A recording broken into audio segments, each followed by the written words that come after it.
ова не е дозволено, значи треба да се има предвид дека заснивањето на работниот однос е со склучување на договор за вработување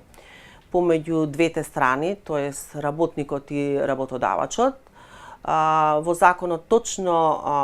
за работни односи точно е дефинирано во кои случаи престанува договорот за вработување, значи во случај на времето за кое што е склучен, во случај на остварување на право на пензија, во случај на смрт на работникот или работодавачот, спогодбен престанок на работен однос од деловни причини. И во било кој случај да престане работниот однос, работникот треба да биде известен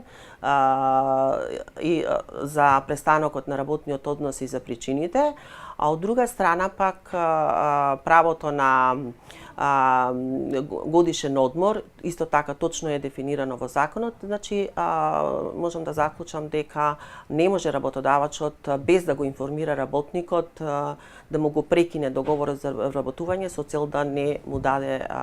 користење на право на годишен одмор кое што е регулирано со постојната законска регулатива.